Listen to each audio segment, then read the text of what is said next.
je vous présente Pygmy, ma petite chouette.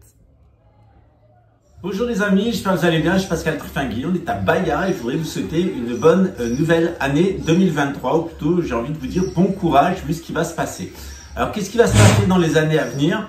Eh bien vous allez avoir une défaite totale et universelle de tout ce que représente le sionisme et le monde anglo-saxon. On a pendant 3 ans et demi une phase totalement descendante qui va d'abord amener la destruction de l'État d'Israël, tel qu'on le connaît actuellement, et puis ensuite la destruction des États-Unis, tel qu'on les connaît actuellement.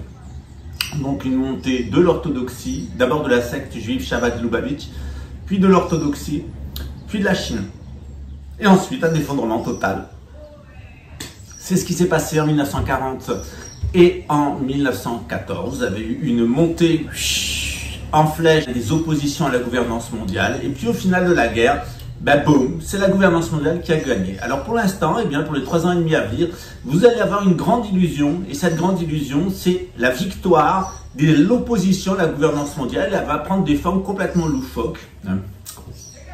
Et dans l'hémisphère nord, c'est le contraire dans l'hémisphère sud. Voilà. Donc dans l'hémisphère sud, on va avoir un renforcement total de la gouvernance mondiale, et dans l'hémisphère nord, on va avoir un échec total de la gouvernance mondiale, jusqu'au moment où la gouvernance mondiale va gouverner pendant 18 mois dans l'hémisphère nord, elle va être totalement en échec dans l'hémisphère sud pendant 18 mois, et puis à la fin, les compteurs seront remis à zéro.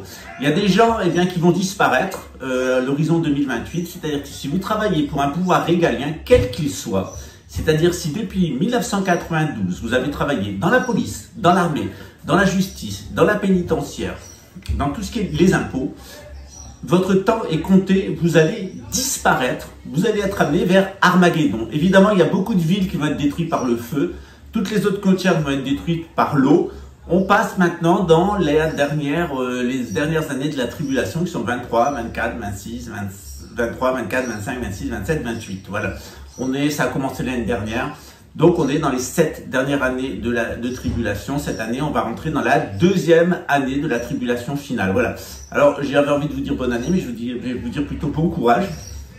Évidemment, dans l'hémisphère nord, vous avez une phase ascendante pour l'opposition à la gouvernance mondiale, et puis un écroulement. Et ici, dans l'hémisphère sud, on a une ascension totale de la gouvernance mondiale, et puis son échec dans l'hémisphère sud. Et après, les compteurs seront remis à zéro.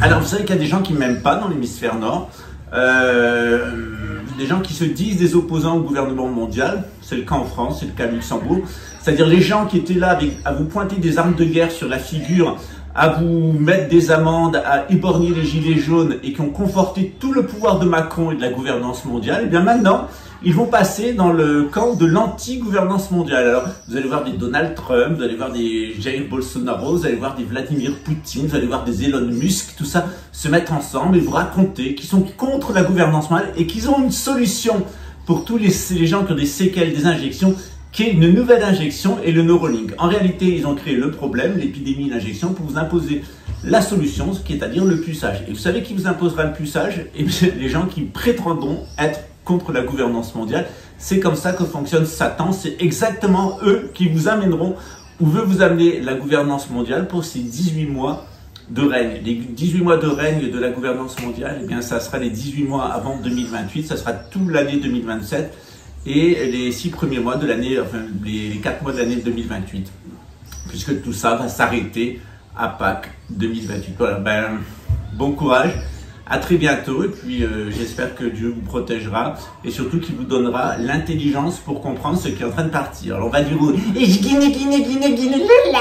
est quelqu'un là, et toute la clique de dégénérés, le pédophile François Bosch, votre idiote de ministre de la Santé, tous les psychopathes, les abrutis et les bons à rien, parce qu'il suffit de voir comment ils fonctionnent sur le chiffre 11.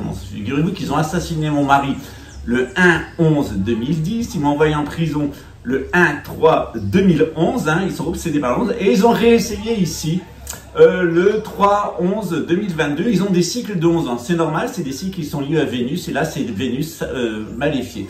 On est quand même face à une bande de psychopathes intégraux, satanistes jusqu'au dernier degré, ils sont allés chercher toute la raclure de chiottes, de dégénérés, de migrants, de fils de migrants économiques pour les faire entrer dans les polices, dans les armées, dans les tribunaux, etc. Ils sont tous pédophiles.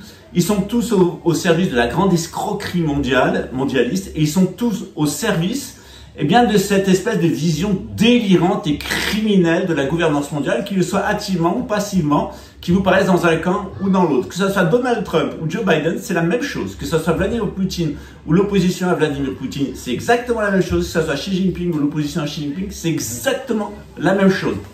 Tous ces gens-là, que ça soit la droite ou que ça soit la gauche, c'est un effet de balancier du déterminisme historique qui doit vous amener au point final, c'est-à-dire la disparition de tous les gens qui ont servi l'Antéchrist. Et l'Antéchrist, c'est tous les pouvoirs étatiques, quels qu'ils soient, avant la mort de l'Antéchrist. Voilà. Et vous allez voir, c'est souvent avec une rythmologie qui est née à Vénus, et Vénus, c'est la lame 11 du tarot, c'est le chiffre 11, d'où le 11 septembre, d'où l'attentat de Toulouse, d'où l'attentat de Madrid, d'où l'attentat de Londres, etc. Ils sont obsédés par le chiffre 11, qui est le chiffre de Vénus maléfiée. Pourquoi Vénus maléfiée? Parce que leurs mères sont des putes, tout simplement, et que la mère d'un n'importe quel petit fils de pute qui travaille pour l'Antéchrist avec un uniforme de guignol, c'est quand même une grosse putain, et son père n'est qu'un Gavroche, un traîne savate de la mondialisation, un traîne savate de la migration économique.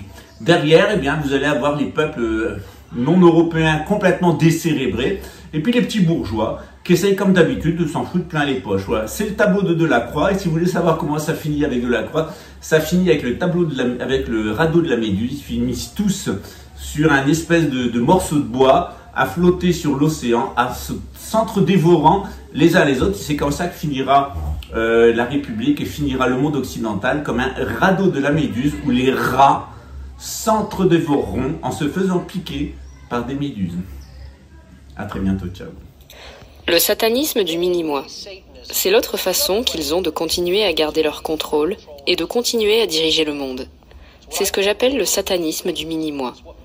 Et c'est ce à quoi la plupart de cette société souscrit.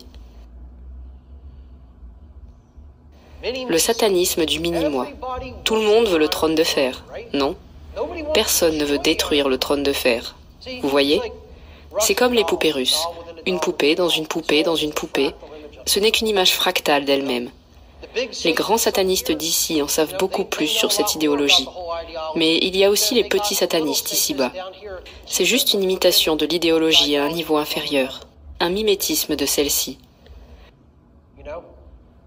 Nous ne voulons pas détruire le trône de fer, non, nous voulons le prendre et l'utiliser pour notre propre bénéfice. C'est une allégorie de Game of Thrones. J'espère que la plupart des gens comprennent cette référence.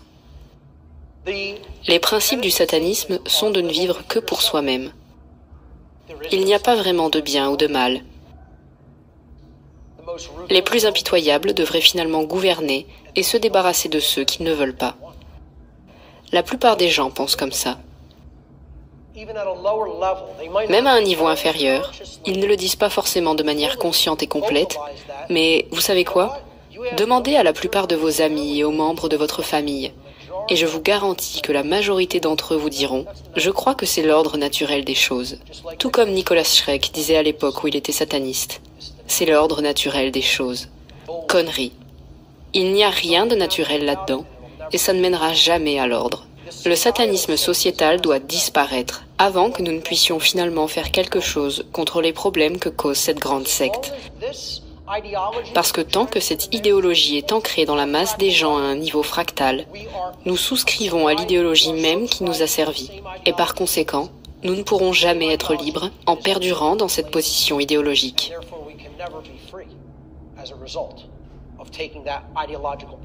Quand vous regardez notre société, notre culture est-elle systématiquement satanique? Sommes-nous infectés par l'ancienne religion? Oh, vous feriez mieux de croire que nous le sommes. Elle est partout. Moi, 24 heures par jour, 7 jours par semaine, 365 jours et un quart par an. Vous essayez de dire aux gens ce qui se passe et ils disent « Je m'en fous, je ne veux pas savoir ce qui se passe. Je veux vivre pour aujourd'hui, je veux vivre pour mon plaisir. Le but de la vie est de poursuivre le bonheur. »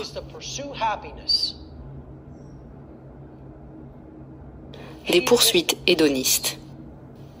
Certaines personnes diront « Oh, c'est la meilleure des revanches, c'est de bien vivre. » Je n'ai aucun problème avec le succès et la prospérité. C'est ce que je veux, et c'est ce qu'il devrait vouloir aussi. Mais quand vous faites de cela le but de la vie, par opposition à être moral et libre, vous passez à côté de la raison d'être de cette existence.